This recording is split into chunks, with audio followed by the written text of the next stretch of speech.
All right, here we go. Let's check out some minor shaped bar chords. So let's start with A major. Boy, that sounds nice. So, friend, that's an E shape right here, which we've been over, I know. Looks exactly like an E chord. That's kind of what and then you lay your index flat. That's major chord. Major in quality. To make it minor, we're going to reduce by lifting up this finger. Hear the difference? Major and minor. Major, minor. What we've done is flat the third interval. Flat the third interval, or just say flat the third. This is a major third. C sharp. Take it down to C. Hear that? Major, minor. Let's go down to G and do the same thing. G major, now G minor, and G major. It's pretty easy, but it's really important that you have that under control. Here's F major and F minor. And let's do E major and E minor. That sounds way cool.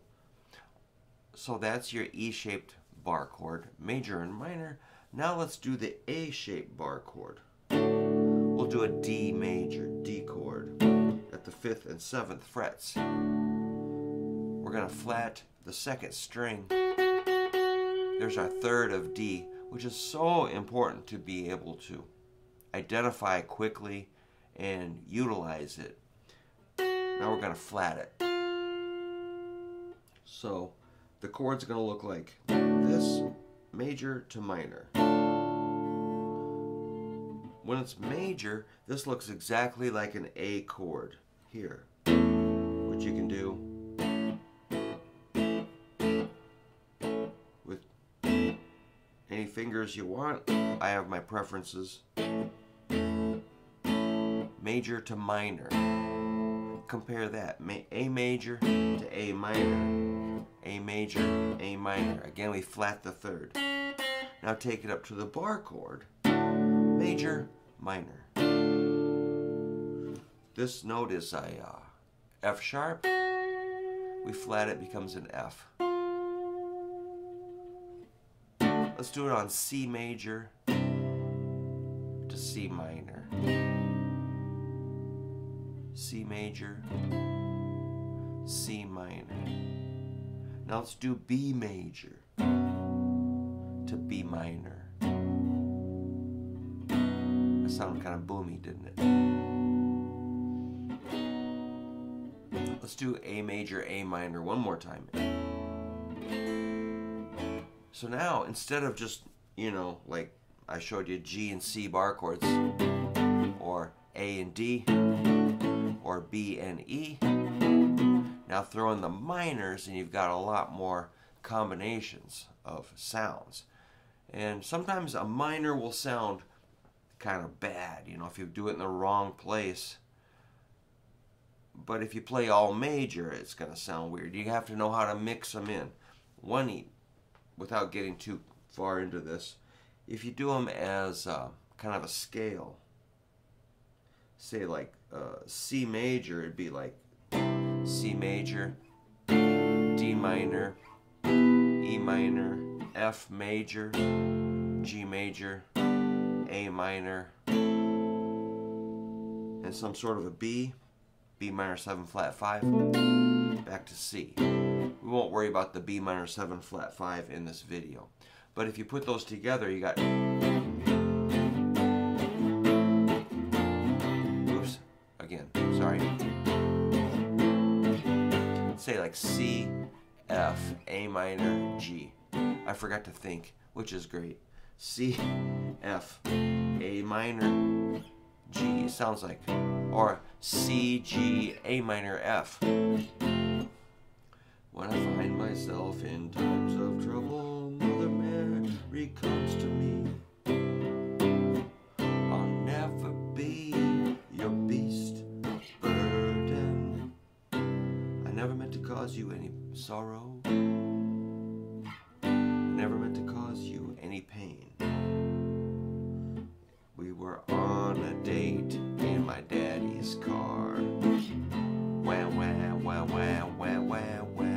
And I will always love you. All that stuff, you know. You don't want to be like mystified by those songs like, well, I don't have any idea how any of that works. It's like, come on, man. That's just like your basic A, B, C, D, E, F, G stuff. So again, that was C, maybe a G, A minor, F. And, you know, you can substitute that A minor for a D minor or E minor. Sounds a little more interesting.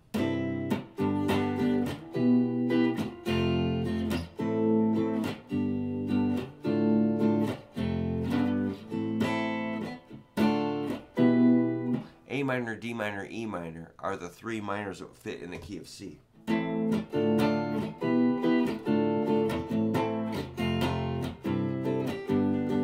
That's pretty cool. That could be a song.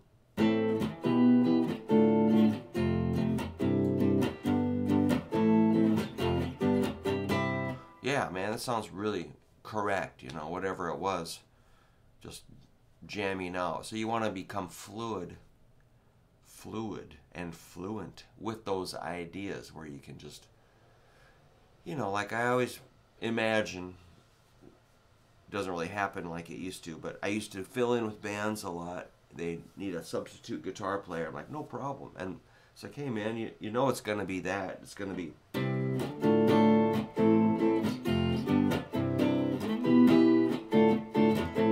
It's going to have chords like that, no matter what key. Most music is going to follow that kind of rule. So knowing your majors and minors is really important to get to that level where you can almost anticipate the next chord. It's not random chaos. There is order and structure and logic in most songs. Unless I wrote it. It could be random. No, it's... You know, you could chisel it out by ear, which is kind of what I did before I knew, you know, the correct terms and so forth. I just did it by ear, and I was pretty good at figuring songs out, and, you know, by process of elimination and sitting and listening. But, or you could just, which I kind of prefer learning like that.